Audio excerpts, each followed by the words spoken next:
Bien, pues gloria a Dios. Uy, qué frío. Gloria a Dios. Hombre, ya estamos entrando en calor. Qué bueno, están los hermanos juntos en armonía, ¿verdad? ¿Sabéis que manda Dios bendición y vida eterna cuando estamos en armonía? Claro. El problema es que a veces no estamos en armonía. Estamos juntos, pero no en unidad. Y lo que Dios nos requiere es que tengamos unidad en el espíritu.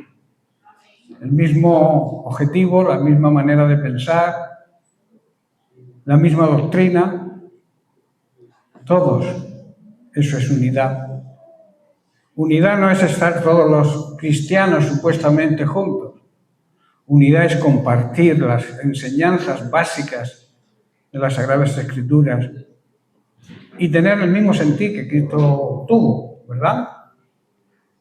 Que aún siendo Dios se hizo hombre, murió por nosotros, porque tenía un gran sentimiento por las almas que se pierden. Y ese mismo sentir debe haber en nosotros hoy, su iglesia, su pueblo. Él utiliza su iglesia, su pueblo, precisamente para eso, para salvar almas. Nuestro trabajo, nuestro ministerio. Dios no te ha escogido porque sea guapo, feo, alto, bajo, pequeño, calvo. Te ha elegido porque quiere utilizarte para salvar almas, arrebatarle almas a Satanás, que es su trabajo, confundir a la gente para engañarlos y llevarlos a la perdición. Pero nosotros tenemos la obligación de presentar el Evangelio tal y como es. Por eso hoy quiero concluir el tema que comencé hace unas semanas, que hablaba de la gracia y de la verdad. Quiero acabarlo hoy y voy a hacer un corto resumen de lo que dimos en su día. Decíamos que Jesucristo estaba lleno de gracia y de verdad. El texto base está en el Evangelio de Juan, capítulo 1, verso 14, que dice: y aquel verbo, aquella palabra, fue hecha carne, fue hecha un ser humano y habitó entre nosotros. Y luego concluye el versículo: lleno de gracia y de verdad. En Jesucristo vemos algo que es muy difícil para el ser humano. Jamás ha podido combinar perfectamente la gracia y la verdad. Pero Jesucristo sí las combinó. Combinó la gracia y la verdad unidas en plenitud. Muchas veces el ser humano, las personas, nos inclinamos hacia un lado o hacia el otro, o hacia la gracia o hacia la verdad. Pero la gracia y la verdad deben caminar juntas. La gracia de Cristo recibe al pecador arrepentido, pero también está la verdad. Cristo nunca llamó bueno al pecado. Nunca acomodó su mensaje para agradar a los oyentes. Estuvimos tratando también sobre la disciplina, si recordáis, y decíamos que la disciplina del Señor no es un rechazo, es una manifestación de su gran amor paternal. Cuando Dios corrige a sus hijos, lo hace para acercarlos más a Él. Por eso la disciplina del Señor es una manifestación de su gran amor de Padre. Y en cuanto a la disciplina bíblica, hoy vamos a hablar de la similitud que existe entre los pastores, que son buenos pastores, con corazón de padre, y Dios como el Padre Celestial. Existe un gran paralelismo. En Jeremías capítulo 23, versículo 1, Dios hablando por boca del profeta dice: «Ay de los pastores que destruyen y dispersan las ovejas de mi rebaño». Y lo firma, dice el Señor. Dios, por boca de Jeremías, levanta aquí una voz de dolor, pero también de juicio. Dios no habla contra los lobos disfrazados, sino contra aquellos pastores que se olvidan que las ovejas no son suyas, que son de Él. El que guía las almas tiene una tremenda responsabilidad que a veces no apreciamos. Por ejemplo, un mal aconsejamiento, una vida sin testimonio, una palabra fría, una palabra carnal, puede dispersar los corazones que Cristo quiere recoger. El verdadero pastor no se enseñorea del rebaño, sino que llora por él, ora por él, lo conduce a buenos pactos, o sea, a la sana doctrina, y lo guía siempre hacia Cristo. Eso hace un buen pastor. Hay ministerios que alimentan, pero también hay actitudes que destruyen o simplemente distraen. La indiferencia, el orgullo, la dureza, la falta de amor, ese amor a veces mal entendido, pueden destruir. Y aquí hay una advertencia profunda. Dios ve cuando una oveja se aparta por causa del mal ejemplo de alguien que debería cuidarla. Dios está pendiente de eso. Por eso los pastores tenemos una gran responsabilidad sobre cada una de sus ovejas. Quizás tú tengas una responsabilidad limitada a ti, a tu familia, a tus amigos, a tus amistades, pero el pastor tiene una responsabilidad mucho más grande, que es que tiene que dar cuenta de todo el rebaño que Dios ha puesto a su cargo. Por eso necesitamos que las ovejas oren por los pastores. Porque ¿quién pastorea a los pastores? ¿Os habéis hecho alguna vez esa pregunta? ¿Quién nos pastorea a nosotros? Porque nosotros, aparte de pastores, seguimos siendo ovejas. ¿Verdad? Y todas las ovejas necesitan ser pastoreadas. Nosotros tenemos el pastor de los pastores, claro que sí. Pero espiritualmente. Porque aquí, humanamente, nadie nos pastorea. Esa es la realidad, esa es la verdad. Jesucristo es nuestro buen pastor, claro que sí. Por eso tenemos que tener una gran comunión diaria con el pastor de los pastores, para poder dar al rebaño lo que necesita. El Señor nunca va a abandonar su grey. El corazón de Dios sigue buscando a través de sus pastores a las ovejas dispersas. Cuando el ser humano falla, Cristo permanece fiel. Él sigue siendo el buen pastor que venda heridas, busca la descarriada y carga en sus hombros a la cansada. Eso también nos obliga a todos como iglesia, no solamente a los pastores. Cada creyente debe examinar su influencia, la influencia que tiene sobre los demás. ¿Estamos acercando armas a Cristo o las estamos desanimando y alejando con nuestra actitud o con nuestro testimonio? Porque un día el Señor nos va a pedir cuentas a todos de cómo tratamos su rebaño, de cómo tratamos a nuestros hermanos en la fe. Recordemos que los pastores, como he dicho antes, también somos hermanos, somos ovejas. Somos hermanos en la fe. David declara en el Salmo 23, verso 4, tu vara y tu callado me infundirán aliento. Vivimos en tiempos donde la disciplina suele ser malinterpretada. Se habla de pastores duros, pastores faltos de amor, cuando la realidad, si son verdaderos pastores fieles, es celo por las ovejas. Muchos consideran la disciplina como una muestra de dureza, de autoritarismo o incluso de falta de amor. Sin embargo, la Biblia presenta una realidad completamente distinta. La verdadera disciplina nace del amor y tiene como propósito la restauración. Esto se ve claramente tanto en Dios como en nuestro Padre Celestial, como también en aquellos pastores que han recibido de Él un corazón pastoral para cuidar su rebaño. Y esto habla de autoridad, pero con amor. Esto es un gran y difícil equilibrio en la vida de un siervo de Dios. Es muy difícil combinar el amor con la autoridad. Uno de los desafíos más grandes en la vida cristiana es aprender precisamente a unir cosas que parecen opuestas, la autoridad y el amor. Hay personas que quieren tener autoridad, pero sin amor, sin ternura. Y otros quieren mostrar amor, pero sin firmeza. Y ahí no hay equilibrio, y hay que buscar el equilibrio. La Biblia nos habla y vemos que Dios une ambas cosas perfectamente en la persona de Jesucristo. Él habló con autoridad, ¿verdad? Reprendió el pecado siempre. Limpió el templo, incluso con un látigo.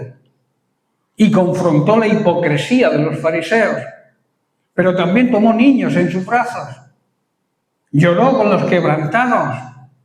Y restauró a todo aquel que había caído. Y cubría cualquier necesidad. En él nunca hubo dureza, pero tampoco hubo amor permisivo.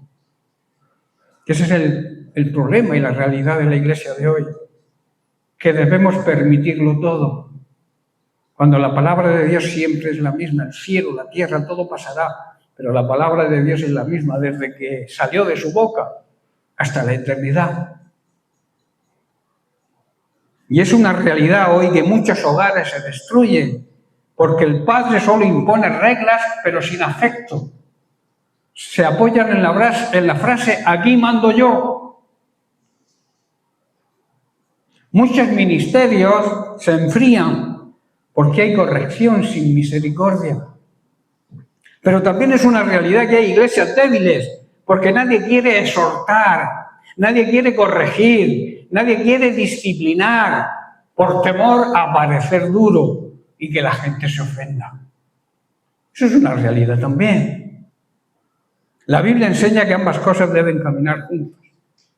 El apóstol Pablo dice: antes fuimos tiernos entre vosotros, como la nodriza que cuida con ternura a sus propios hijos. Pero también vemos a lo largo de la historia de Pablo que también corrigió, exhortó y reprendió cuando fue necesario. Amor y verdad. El amor verdadero no evita corregir, corrige para salvar. Y cuando la autoridad verdadera no se humilla, deja de ser una guía. Por eso la autoridad verdadera guía para edificar. Qué difícil es este equilibrio para la carne, ¿verdad? Porque cuando estamos heridos, tendemos a volvernos duros.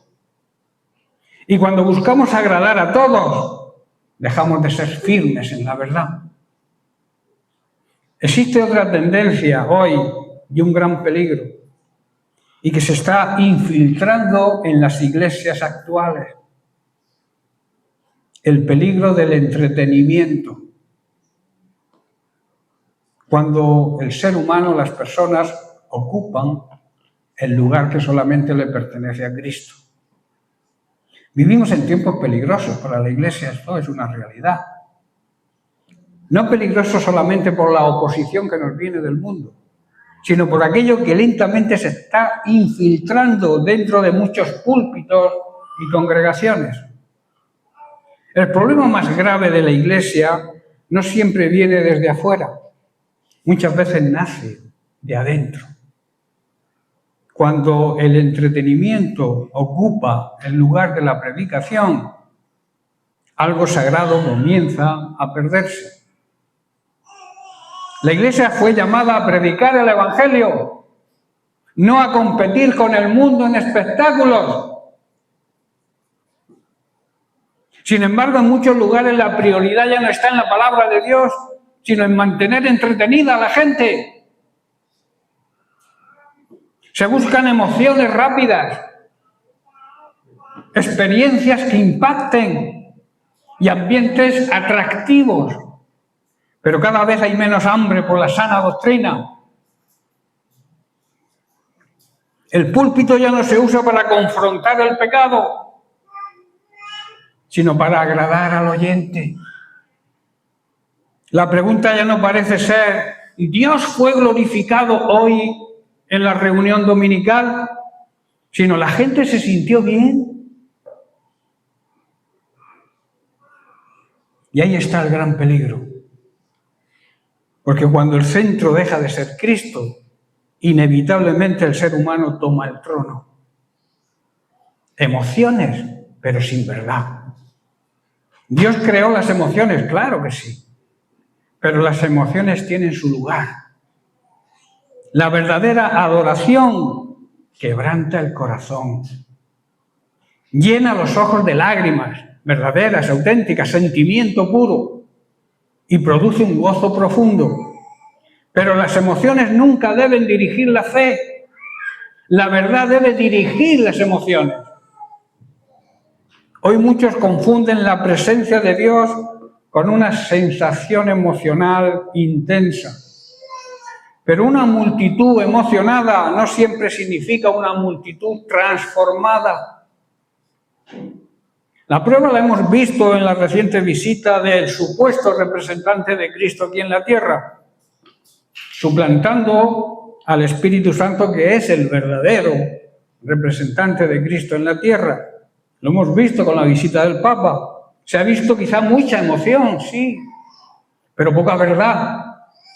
Y Dios no habita donde no reina la verdad, por mucha multitud que haya. A Dios no le impresionan las multitudes. Una pequeña iglesia puede impactar mucho más que un estadio lleno de personas emocionadas. ¿Estáis comprendiendo, hermano?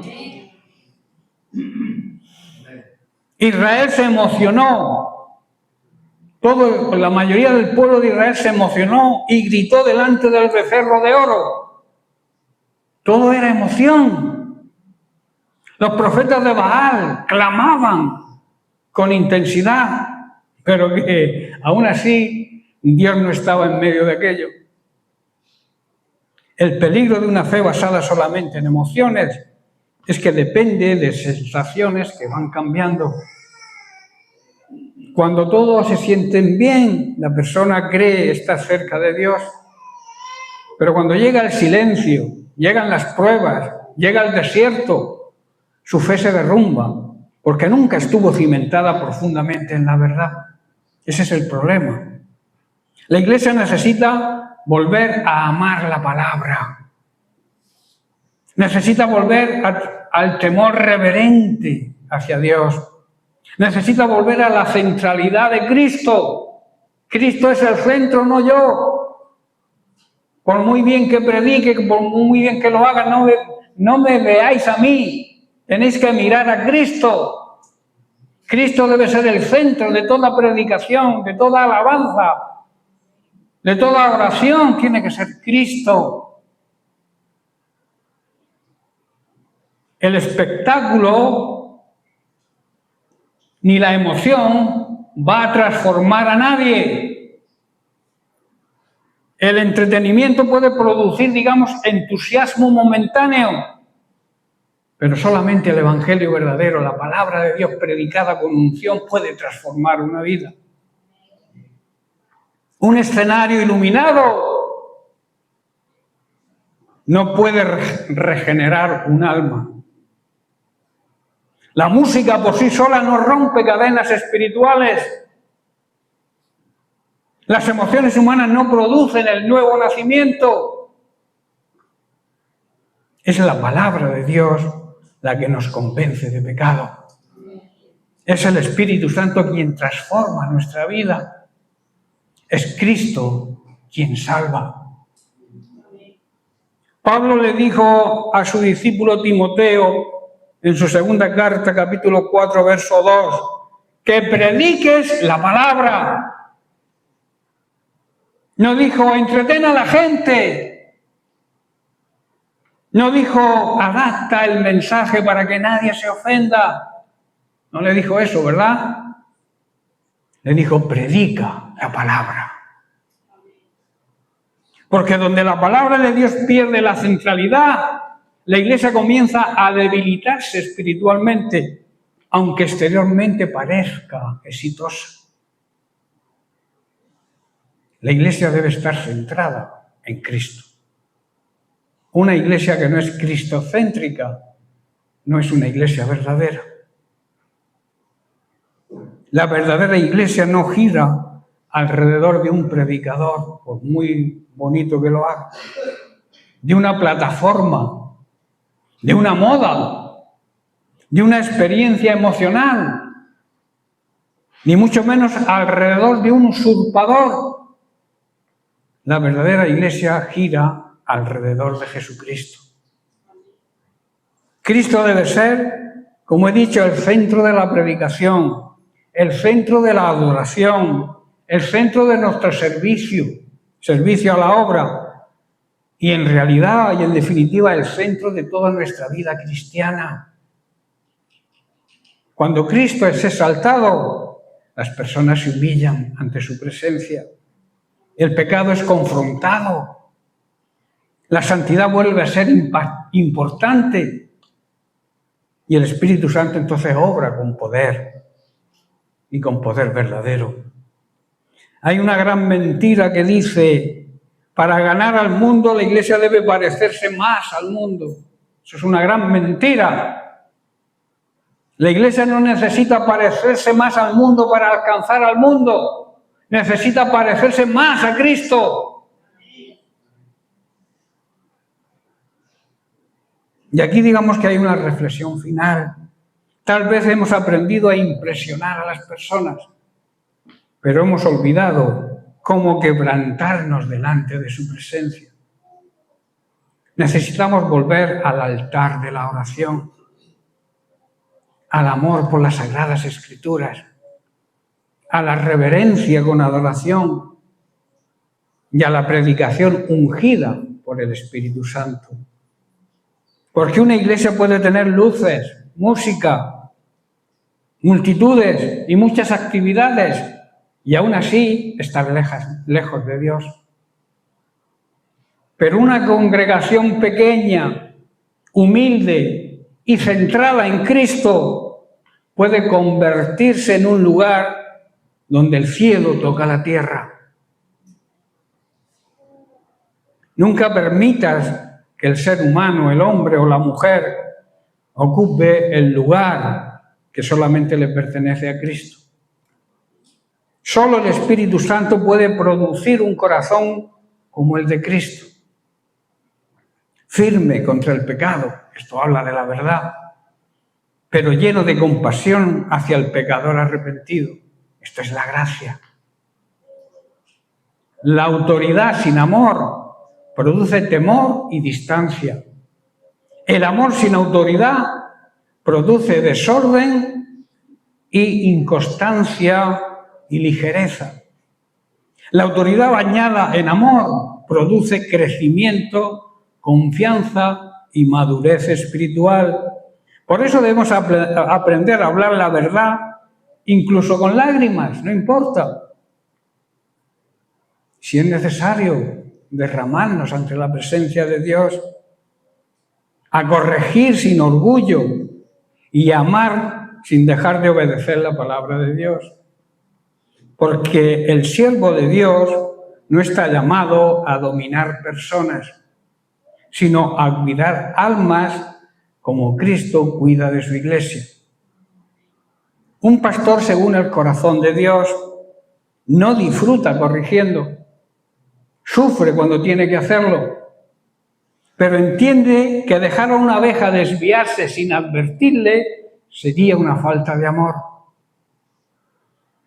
Del mismo modo, nuestro Padre Celestial no nos disciplina para destruirnos, sino para salvarnos, para restaurar nuestra vida y para acercarnos a su corazón.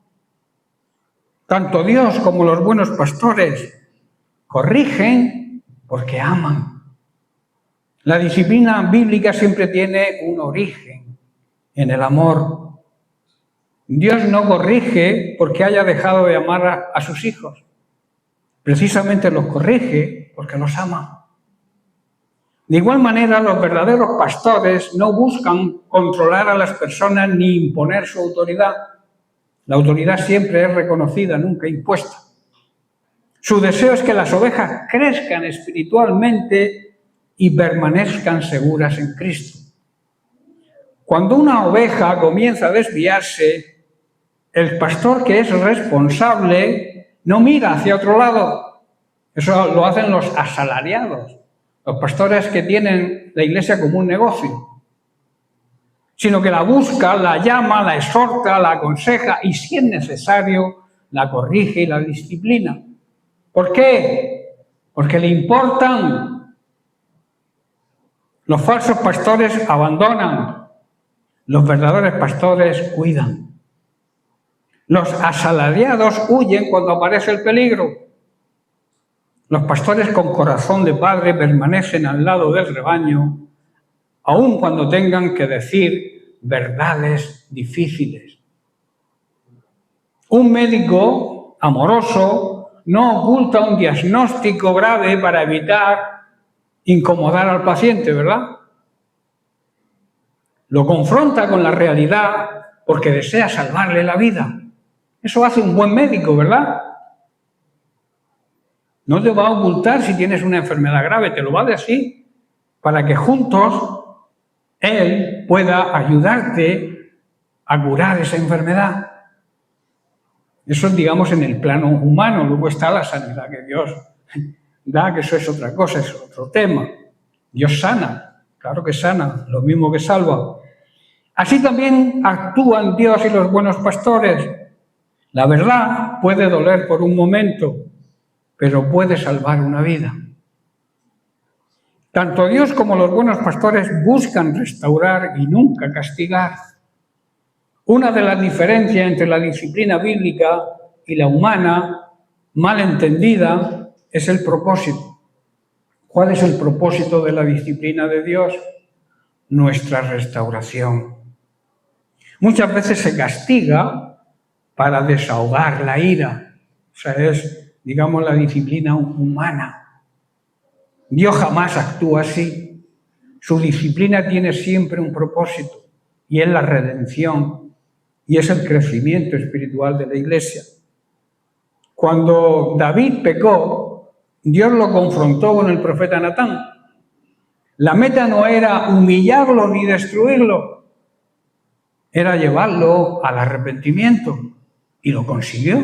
David se arrepintió.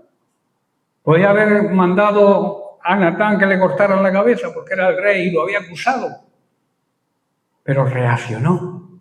La disciplina hace bien empleada y bien aceptada, nos lleva al arrepentimiento. David terminó más cerca de Dios después de su arrepentimiento que antes de caer. Lo mismo ocurre con un pastor espiritual.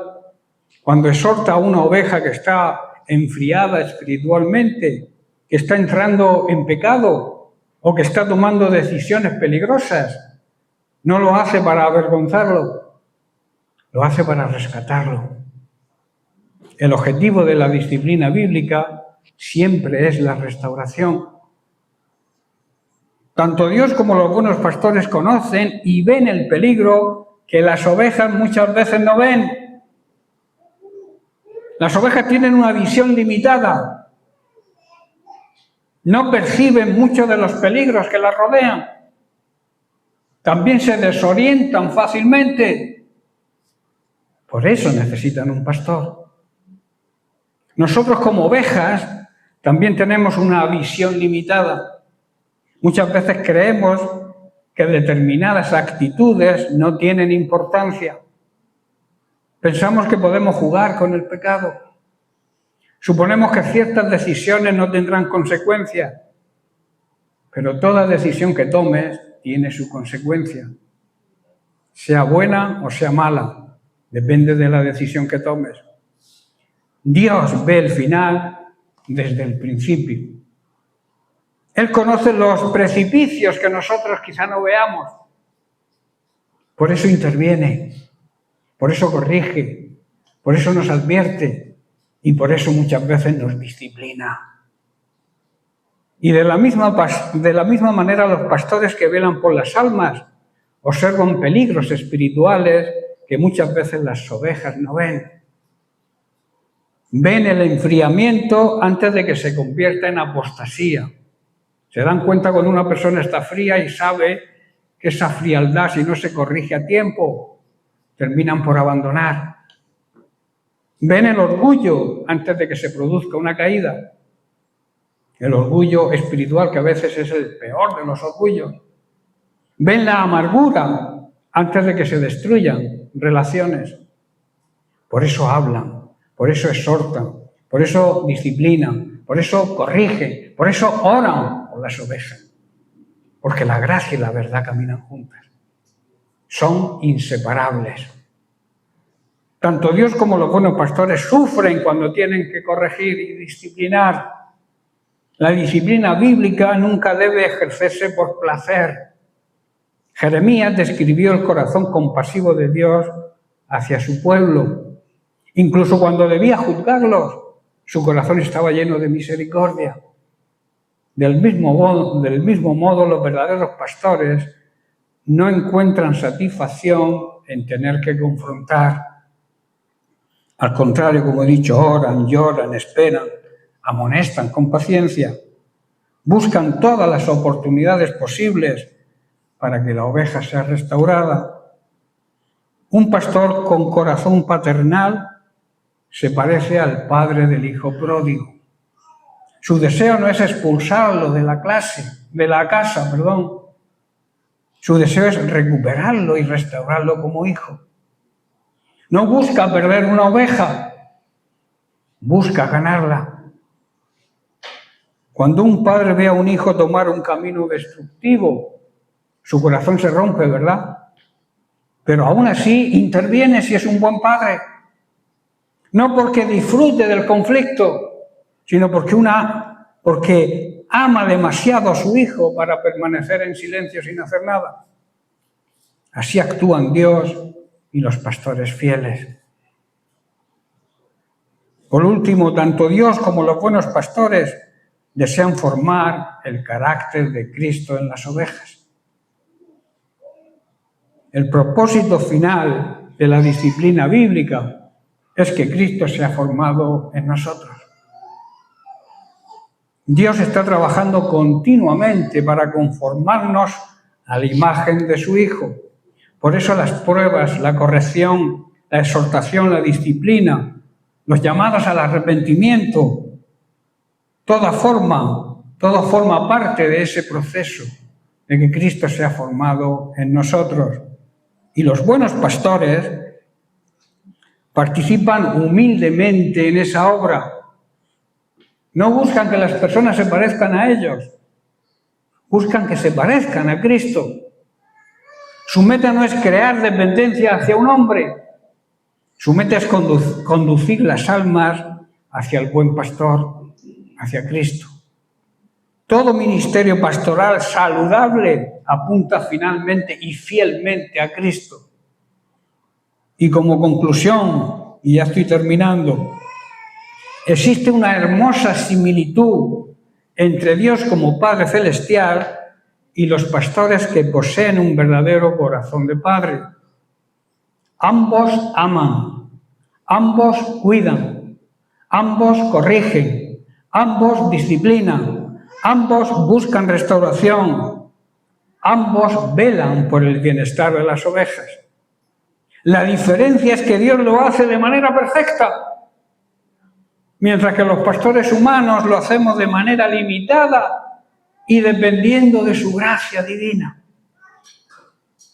Por eso cuando recibamos una corrección bíblica que viene de Dios o de un pastor fiel, que actúa conforme a la palabra de Dios, no debemos verla como una agresión, sino como una manifestación de amor. La disciplina bíblica es una cerca que nos protege el alma. Es la vara y el cayado que rescatan a la oveja del precipicio. Es la mano del Padre que no quiere perder a ninguno de sus hijos. Y es también el ministerio de aquellos pastores que, reflejando el corazón del Padre, aman lo suficiente como para corregir, exhortar y acompañar hasta que Cristo sea formado en cada oveja.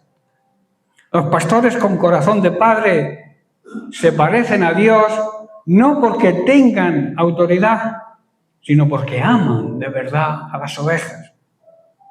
Y precisamente porque aman, no las abandonan cuando necesitan ser corregidas. Como conclusión final, decir que Jesucristo continúa siendo hoy el mismo, lleno de gracia y de verdad. Y si te acercas a Él con sinceridad, encontrarás una verdad que va a desenmascarar el pecado, pero también una gracia que perdona completamente cuando hay un arrepentimiento sincero. Verdad y gracia. Encontrarás una verdad que va a derribar el orgullo, pero una gracia que levanta al caído. Encontrarás esa verdad que te va a confrontar con el pecado y esa gracia que te va a llevar al pie de la cruz de Cristo. No huyas de la verdad de Cristo, no menosprecies su gracia. Acepta la corrección y la disciplina del buen pastor y de los pastores con su mismo corazón. Corre a Cristo, porque en Él hay perdón para el culpable que se arrepiente, descanso para el que anda cansado, esperanza para aquel que anda desesperado, vida eterna para todo aquel que cree. Y sabéis que creer va unido a la obediencia. Si yo digo que creo en Dios, debo obedecer a Dios. Que podamos decir cada día: Señor, enséñame tu verdad para caminar rectamente. Sosténme con tu gracia para permanecer fiel hasta el fin. Y corrígeme con la disciplina como una gran prueba de tu inmenso amor. Amén. Bien, pues que Dios los bendiga.